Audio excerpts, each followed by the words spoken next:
Your rice cooker is not guessing. It is not staring at the clock and hoping for the best. In the simplest version, it is doing something much smarter. It is listening to temperature. That tiny trick is why a basic rice cooker can take hard grains, water, and heat, then stop cooking at almost the perfect moment without you standing over the stove. And once you understand this one idea, the whole machine suddenly makes sense. Rice cookers feel almost magical because they do one very ordinary job in a very reliable way. You add rice, add water, press a button, and walk away. A little later, the rice is cooked and the machine has already switched itself out of full cooking mode. That seems simple from the outside, but inside there is a clever piece of everyday science at work. The secret is not that the machine knows rice. The secret is that it knows water and temperature. The main idea early here is the whole trick in one sentence. As long as liquid water is still in the pot, the temperature stays near water's boiling point. But once that water is mostly absorbed by the rice or boiled away, the temperature starts rising above that point. A basic rice cooker senses that rise, decides the cooking phase is over, and switches to warm. That is the core idea. Everything else is just the machine getting better and better at managing that process. Why the temperature stays flat for a while? This is the part that makes the trick work. When water is boiling, the pot does not just keep climbing hotter and hotter in the same way a dry pan would. As long as there is still enough water in contact with the heated pot, the temperature tends to stay around the boiling point instead of racing upward. In a rice cooker, that creates a kind of temperature plateau. The machine does not need to inspect every grain of rice. It just needs to notice when that plateau ends. What happens when the rice is nearly done? While the rice is cooking, the grains absorb water and swell. Steam is escaping, some water is being held inside the rice, and the rest is boiling around it. Eventually there is not enough free water left to keep the pot pinned near the boiling point. At that point, the temperature of the inner pot starts to rise. That rise is the signal. In a conventional cooker, a thermostat detects it and triggers the change from cook mode to warm mode. So the done signal is really a heat rise signal. Why this feels smarter than it really is? A lot of people imagine that the rice cooker is somehow measuring the rice directly, like it is checking texture or reading moisture grain by grain. Basic models are usually much simpler than that. They rely on a thermostat and a heating element. That means the machine is not doing complicated analysis in the way a modern computer would. It is using a physical rule of water and heat to make a reliable decision. And honestly, that is what makes it so elegant. So does it use a timer or not? This is where a common myth starts. Many people say rice cookers know the rice is done because they use a timer. That is only partly true for some modern models.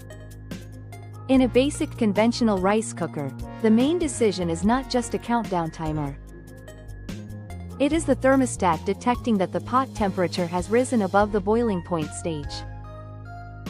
More advanced cookers can use programmed timing and sensor-based adjustments for soaking, steaming, rice type, and portion size, but the simple model people know best is built around temperature, not just time.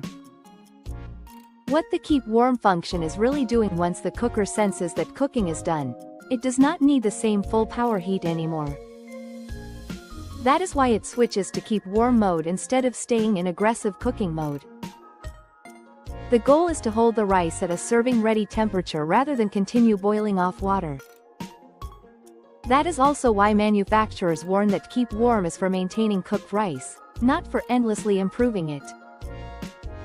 Cook mode and warm mode are different jobs. One cooks the rice. The other holds the result. Why rice usually does not burn immediately? People sometimes wonder why the rice does not instantly burn the moment the water is gone. The answer is that the cooker is built to react at that transition point. When the temperature starts rising above the boiling stage, that rise is exactly what tells the machine to stop the full cooking phase. So instead of waiting until the rice is obviously scorching, the cooker is designed to catch the change early and move to a gentler mode. That is the entire beauty of the system. It uses the physics of boiling water as an automatic signal. Where this idea came from, the history makes this even more interesting. Electric rice cooker development in Japan began earlier, but the first automatic household rice cooker sold there arrived in 1955. That early model used a different setup called double pot indirect cooking. Water was placed in an outer pot, and when that outer water evaporated, the machine shut off. In other words, even in that early automatic design, the machine was still using the disappearance of water as the key signal. The core idea was already there. Water tells the cooker when the cooking stage is over. From simple switch to smarter machines as rice cookers evolved, manufacturers started adding more control rather than abandoning the basic principle. Microcomputer, or MICOM, models brought programmed cooking flows that could manage soaking and steaming more precisely and adjust temperature and time according to what the cooker sensed. That helped rice cookers handle different types of rice more consistently. So the leap forward was not that engineers suddenly discovered a new secret about rice. It was that they got better at controlling the whole cooking journey around the same basic temperature and water logic. Then came induction heating. Another major step came in 1988 with the first induction heating, or IH, rice cooker. Instead of relying only on a basic heating plate style of cooking, induction heating lets the inner pan itself be heated more directly and precisely. That gave manufacturers finer control over the cooking process and made it easier to create more even heating. The result was better texture and more room for the cooker to make careful heat adjustments instead of simply blasting heat from the bottom. And then fuzzy logic made the cooker feel smart. This is the stage where people start calling rice cookers smart appliances. Fuzzy logic and microcomputer-controlled models can make small adjustments to temperature and cooking time instead of following one fixed pattern every single time. That matters because different rice types, quantities, and conditions do not all behave exactly the same. A more advanced cooker can react more flexibly, which is why these models are marketed as being able to think, or fine-tune the cooking cycle. That language sounds futuristic, but the practical meaning is simple. The cooker is making better adjustments during the process. Even the newest models still depend on the same foundation. This is the coolest part to me. Whether you are talking about a simple one-switch rice cooker or a high-end pressure induction model with AI features, the foundation is still the relationship between water, heat, and temperature. The fancy models add better control, more sensors, more cooking stages, and better handling of different rice styles. But the old boiling point trick is still the heart of the story. New technology refined the method. It did not replace the physics. Why this matters in everyday life. This is a great example of why ordinary objects are often more interesting than they look. A rice cooker is not impressive because it uses flashy technology.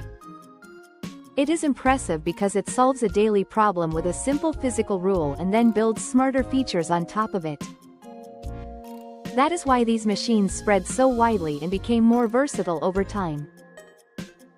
They save attention, reduce guesswork, and turn a process that once needed constant watching into something you can trust and walk away from. Myth versus reality. So the myth is that a rice cooker knows rice is done because it is running on a simple timer. The reality is more interesting. Basic rice cookers mainly watch for a temperature change caused by water running out of the boiling phase. More advanced models do add programmed timing, soaking, steaming, and smarter adjustments. But even then, the machine is still reading what heat and moisture are telling it. So no, the classic rice cooker is not just counting minutes. It is reading the boiling point signal. The next time your rice cooker clicks from cook to warm, that little sound is not random. It is the end of a physical signal. Water held the temperature steady. The water was absorbed or evaporated. The heat rose. The cooker noticed. And that is how one of the most reliable kitchen tools on the planet turns a pot of rice and water into dinner with almost no supervision. It is not magic. It is the boiling point trick. And honestly, that might be even better. If you enjoyed this video, please like, share and subscribe. Then tap the bell icon to turn on all notifications so you never miss any of our future videos.